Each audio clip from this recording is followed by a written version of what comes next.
अस्सलामुअलैकुम वरहमतुल्लाह। बहुत पुरुमीद कि मेरे क्लास 5 के तमाम स्टूडेंट्स और ख़ास तौर पर उनके वालिदैन बख़ैर आफ़ियत हैं। लॉकडाउन की हालिया सूरत हाल के पेश नज़र हमने ये तय किया कि मुसलसल तमाम सब्जेक्ट्स के लेक्चर्स आप तक पहुँचाए जाते रहें, जिसमें तमाम ही टीचर्स का एक बड़ा कंट्रीब्यूशन है। मैं बहुत पुरुमीद हूँ कि जिस तरह से साइंस, एसएसटी और बाकी तमाम सब्जेक्ट्स के टफेस्ट लेक्चर के क्वेश्चंस ईजीएस्ट वे में आप तक पहुँचाए जा रहे हैं, ये यकीनन आप सबके लिए इंतहाई कारआमद होंगे। आज मौजूद हैं एसएसटी यानी कि सोशल स्टडीज़ के लेक्चर के साथ, जिसका चैप्टर नंबर 2 इंशाल्लाह कवर करने जा रहे हैं, जो कि इंतहाई आसान है। मुझे यकीन है कि ये लेक्चर आपके लिए बड़ा मौजूद साबित होगा। कोई भी क्वेश्चन हो इसके हवाले से तो आप लाजमन कमेंट बॉक्स में हमसे पूछ सकते हैं, ताकि हम इसको मज़ीद अच्छे से अच्छे अंदाज में आप तक डिलीवर कर सकें। ख़ास तौर पर पेरेंट्स से गुजारिश है कि इन तमाम लेक्चर्स को बच्चों को प्रॉपर तरीके से पहुँचाएँ। हमने अपने तौर पर पूरी की पूरी कोशिश की हुई है कि इसको आसान अंदाज में आप तक डिलीवर किया जा सके। लिहाजा आगाज़ करते हैं क्लास। चैप्टर नंबर 2 एसएसटी का इस वक्त हमारे सामने मौजूद है, जिसका नाम है वर्ल्ड क्लाइमेट। अच्छा भाई, अब वर्ल्ड क्या है, क्लाइमेट क्या है, इसको थोड़ा सा ब्रीफ करते हुए चलेंगे इंशाल्लाह, और उम्मीद है कि आसान तरीन तरीके से आप तक इंशाल्लाह पहुँचा देंगे। जनाब, वर्ल्ड की मीनिंग सब जानते हैं, ज़ाहिर दुनिया की बात हो रही है। क्लाइमेट यानी कि आबो हवा। अब दुनिया की आबो हवा का तस्करा हो रहा है, इसलिए मैंने आपकी बुक में जो भी कंटेंट, जो भी चीज़ें लिखी हुई थी, उसको समरी निकालते हुए, उसको समराइज़ करते हुए आपके सामने एक पेपर पर लिखा है। इसके जो टफेस्ट वर्ड्स हैं, जो मुश्किल अल्फाज हैं, उनकी मीनिंग्स भी लिख दी हैं, ताकि आपको समझने में और पढ़ने में आसानी हो सके। आगाज़ करते हैं क्लास। कहता है weather is the day to day conditions of heat and cold. क्या कह रहा है जनाब? वेदर की मीनिंग नीचे हमने लिख दी है, मौसम। कह रहा है मौसम जो होता है ना भाई, वो डे टू डे, दिन ब दिन या दिनों की कंडीशंस, कंडीशन यानी सूरत हाल। अच्छा, हर दिन की सूरत हाल का तस्करा हो रहा है। कौन सी सूरत हाल? कंडीशंस ऑफ हीट, हीट यानी कि हरारत यानी कि गर्मी, एंड कोल्ड, कोल्ड यानी कि ठंड यानी कि ठंडक। ह्यूमिडिटी का मतलब होता है नमी। नमी क्या होता है जनाब? नमी ये होता है कि आपके माहौल में, आपकी आबो हवा में पानी के कतरात कितने मौजूद हैं, उसको नमी का नाम दिया जाता है। क्लाउडीनेस यानी कि कितनी ज़्यादा ठंडक है। ड्राइनेस यानी कि कितनी ज़्यादा खुश्की है, मौसम खुश्क है या गीला है, इस किस्म का है। रेन यानी कि बारिश इन एनी प्लेस। यानी डेफिनेशन क्या बन गई क्लास? डेफिनेशन ये बन गई कि मौसम जो होता है वो हर दिन की उस सूरत हाल को कहते हैं जिसमें हम ये देखते हैं कि उस दिन में कितनी गर्मी है, कितनी ठंडक है, कितनी नमी है, कितनी खुश्की है, बारिश हो रही है कि नहीं हो रही है किसी भी जगह पर। लिहाजा मौसम को पढ़ना बहुत ज़रूरी है, जिसके मुताबिक इंसान की सारी लाइफ की प्लानिंग्स होती हैं। मैं आपको छोटी सी एग्जांपल दूँ।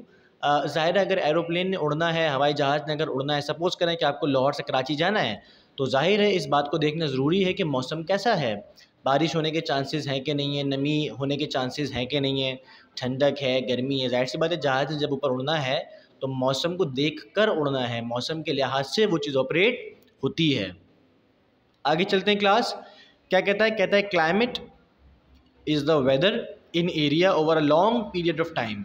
क्लाइमेट का मतलब होता है आबो हवा। अब ज़रा फ़र्क समझिएगा, वेदर का मतलब है मौसम, क्लाइमेट का मतलब है आबो हवा। वेदर तब्दील हो सकता है, मैं आपको डिफरेंस भी साथ साथ मैनेज करता हुआ चलूँगा, मेंशन भी करूँगा ज़ाहिर है साथ साथ। वेदर का मतलब चूँकि मौसम है तो मौसम तब्दील हो सकता है, कभी सर्दी है, कभी गर्मी है, कभी ख़ज़ा है, कभी बहार है, कभी नमी ज़्यादा है, कभी नमी कम है, कहीं बारिश हो रही है, कहीं नहीं हो रही है। आप सबको पता है ना, बारिश होती है तो पानी आता है, ज़्यादा बारिश होती है तो ज़्यादा पानी आता है। लिहाजा मौसम तब्दील हो सकता है लेकिन क्लाइमेट तब्दील नहीं हो सकता है। क्लाइमेट से मुराद होता है आबो हवा। सपोज़ करें कि लाहौर है, तो लाहौर की ये ख़ास आबो हवा है जो शुरू से ऐसी है। यानी सबको पता है कि लाहौर में गर्मियाँ भी होती हैं, सर्दियाँ भी हैं। अगर बहुत ज़्यादा गर्मी होती है तो अचानक से बारिश हो जाती है, फिर वो बारिश जारी रहती है। तो ये लाहौर का मौसम तो है, लेकिन ये लाहौर की आबो हवा है। लिहाजा आबो हवा और मौसम में जो बुनियादी फ़र्क है वो यही है कि मौसम तब्दील हो जाता है, आबो हवा तब्दील नहीं होती है। हर ख़ास इलाके की ख़ास आबो हवा होती है, और वो क्यों होती है? वो इसलिए होती है कि उस इलाके का जो भी मौसम है वो कितना तवील अरसे तक तब्दील नहीं हुआ। जब तब्दील नहीं होगा तो ज़ाहिर है वो उसकी पहचान बन जाएगी। आगे चलें क्लास। फिर कहता है place closer to north pole और साउथ पोल। क्या कह रहा है जनाब, वो जगह जो नॉर्थ पोल और साउथ पोल के करीब है वो ठंडी है। बड़ी सिंपल सी बात है, आपको पता है कि आपके अर्थ को साइंटिस्ट ने 4 डायरेक्शंस में डिस्ट्रीब्यूट किया हुआ है, जिसमें north, west, south, east. Urdu में आ जाएं तो शुमाल, जुनूब, मशरिक़ और मगरिब। अब वो जगह जो नॉर्थ पोल और साउथ पोल के करीब है, नॉर्थ पोल यानी कि शुमाल और साउथ पोल यानी कि जुनूब, यानी कि ज़मीन का वो हिस्सा जो जुनूबी है और शुमाली है, उन जगहों पर ठंडक रहती है, शदीद ठंडक रहती है, माइनस में टेम्परेचर रहता है। डन हो गया ना। फिर कहता है place closer to equator is very hot. Equator वो लाइन होती है जनाब जो अर्थ के सेंटर से गुजरती है या अर्थ को 2 हिस्सों में डिस्ट्रीब्यूट करती है, यानी कि अर्थ का जो बीच का हिस्सा है वो हमेशा गर्म रहता है, या यूँ कह सकते हैं कि अक्सर गर्म रहता है, जबकि अर्थ का वो हिस्सा जो शुमाल में है और जुनूब में है, यानी कि ऊपर है और नीचे है, वो हमेशा ठंडा रहता है। डन हो गया ना। कोई भी क्वेश्चन हो, अगेन पेरेंट्स से रिक्वेस्ट है, जो कि क्लास 5 है तो ज़ाहिर है बच्चे उतने ज़्यादा इंटेलेक्चुअल नहीं होते हैं, इसलिए पेरेंट्स से गुजारिश है कि उनको ये चीज़ें पहुँचाएँ। कोई भी क्वेश्चन हो, आपको कोई बात समझ नहीं हो तो आप फ़ौरन मैनेजमेंट से ख़ास तौर पर, और ज़ाहिर है उमूमी तौर पर कमेंट बॉक्स में यूट्यूब पर डिस्कस कर सकते हैं। आगे मूव करते हैं क्लास। कहता है क्लाइमेट ऑफ पाकिस्तान, यानी कि पाकिस्तान की आबो हवा कैसी है। Pakistan lies just to the north of tropic of cancer. क्या कह रहा है कि भाई पाकिस्तान वाक़ है कहाँ पर, ट्रॉपिक ऑफ कैंसर के नॉर्थ में। ट्रॉपिक ऑफ कैंसर का मतलब होता है ख़त सरतान। अच्छा, ख़त सरतान की अगेन वाली बात कि आपको मैंने बताया कि ज़मीन को 4 हिस्सों में डिस्ट्रीब्यूट किया गया और फिर फर्दर उसको डिफरेंट ट्रॉपिक्स में डिस्ट्रीब्यूट किया गया है। ठीक है, उन ट्रॉपिक्स में से, उन लाइंस में से एक लाइन जिसका नाम है ट्रॉपिक ऑफ कैंसर, उसके नॉर्थ में पाकिस्तान वाक़ है। यानी पाकिस्तान ऐसी जगह पर वाक़ है जहाँ ठंडक भी होनी है और गर्मी भी होनी है। मैं आपको छोटी सी एग्जांपल दूँ, सऊदी अरबिया है। सऊदी अरबिया वो मुल्क है जहाँ सिर्फ गर्मी रहनी है। क्यों? क्योंकि वो बिल्कुल इक्वेटर पर सिचुएटेड है। आप मेरी बात समझ रहे हैं। इसको दूसरी एग्जांपल चेंज करें, सपोज करें अमेरिका है, तो अमेरिका में 99% ठंडक रहनी है। क्यों? क्योंकि वो ऐसी जगह पर सिचुएटेड है जो या तो नॉर्थ में आती है या फिर साउथ में जाती है। ऐसे ही ना जनाब। आगे चलते हैं, फिर कहता है country covers a long stretch of land, यानी कि कंट्री हमारा मुल्क यानी कि पाकिस्तान कवर करता है a long stretch of land, एक बहुत लंबी, एक बहुत बड़ी फैली हुई ज़मीन पर, जाहिर सी बात है। And climate at one place in quite different from another place, और यही वजह है कि चूँकि हमारे पास लैंड बहुत ज़्यादा है और उस लैंड के जो क्लाइमेट्स हैं वो डिफरेंट है। मिसाल के तौर पर आप इस्लामाबाद चले जाएं, आप गिलगित चले जाएं, आप स्कर्दू चले जाएं, वहाँ एक बिल्कुल टेम्परेचर डिफरेंट है, वहाँ बिल्कुल क्लाइमेट डिफरेंट है। इसी के बनिस्बत अगर आप कोयटा आ जाएँ, कराची चले जाएँ, खुशदार चले जाएं जो कि बलूचिस्तान के एरियाज़ हैं और सिंध का लास्ट एरिया है, तो वहाँ का टेम्परेचर यानी कि क्लाइमेट बिल्कुल डिफरेंट है। क्यों? क्योंकि दोनों तरफ से हम फैले हुए हैं। आगे चले जनाब।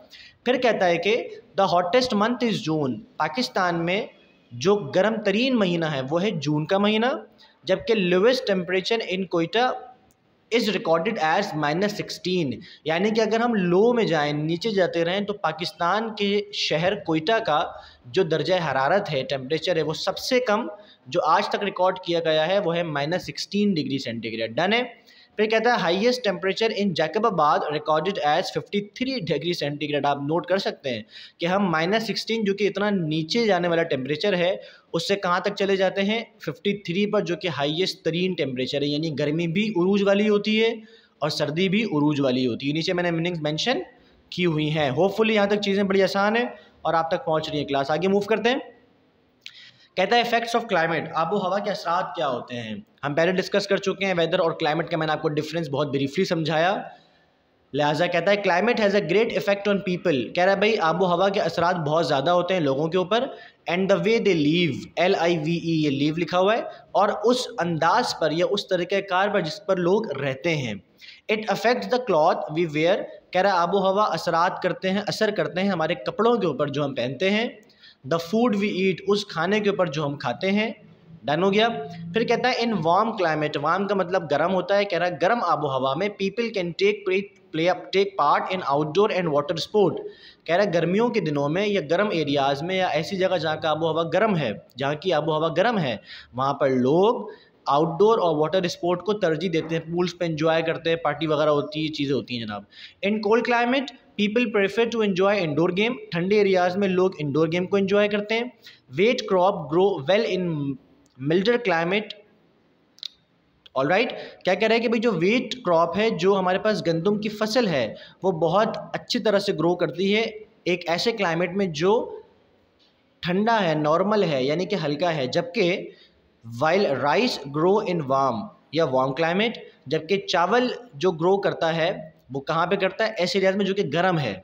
डन हो गया ना जनाब, आगे मूव करते हैं क्विकली। लास्ट पेज हमारे पास क्लाइमेट चेंज। क्लाइमेट चेंज क्या होता है? Climate change is a change in climatic pattern of a region on a global scale. कह रहा है पूरी दुनिया में एक क्लाइमेट चेंजिंग की एक सिनेरियो क्रिएट होता है जहाँ पर आबो हवा तब्दील भी होती है। अच्छा, आबो हवा तब्दील क्यों होती है? उसकी वजह है, जबकि मैंने बताया आपको कि आबो हवा तब्दील नहीं होनी चाहिए, वही तो पहचान बनेगी, लेकिन कुछ ऐसी वजूहात हैं जिसकी वजह से आबो हवा तब्दील भी होती है। क्या वजूहात है? Increase level of carbon dioxide in atmosphere have caused a rise in temperatures on earth. क्या कह रहा है कि भाई कार्बन डाइऑक्साइड गैस के बढ़ने की वजह से हमारी अर्थ का टेम्परेचर बढ़ा है। एग्रीकल्चर एंड डिफॉरेस्टेशन, एग्रीकल्चर यानी ज़राअत, डिफॉरेस्टेशन यानी जंगलात की कटाई, and manufacture of cements are increasing green house gases. कह रहा है ये जो तमाम तर चीज़ें वो ग्रीन हाउस गैसेज को बढ़ा रही हैं। अब ग्रीन हाउस गैसेज क्या है, ये एक बड़ा इंटरेस्टिंग सा हमारा टॉपिक है जिसको इंशाल्लाह हम नेक्स्ट पार्ट में, नेक्स्ट लेसन में कवर अप करेंगे। वेरी होपफुल कि बहुत अच्छे अंदाज से आप तक ये तमाम बातें पहुंची हैं। कोई भी क्वेश्चन हो, you are always welcome to ask in the comment box. Again एक मरतबा फिर गुजारिश मेरी तमाम पेरेंट्स से कि लाजमन बच्चों को साथ इन चीज़ों को समझाएं, पहुंचाएं। हमने अपने तौर पे बड़ी कोशिश की है कि चीज़ें आसान अंदाज में आप तक पहुंचाई जाएं। कोई भी क्वेरी हो, कोई भी आपकी राय हो, तो उससे हमें लाजमन आगाह करें। जल्द हाजिर होंगे लेक्चर 2 के साथ इंशाल्लाह। Thank you so much. अल्लाह हाफिज़।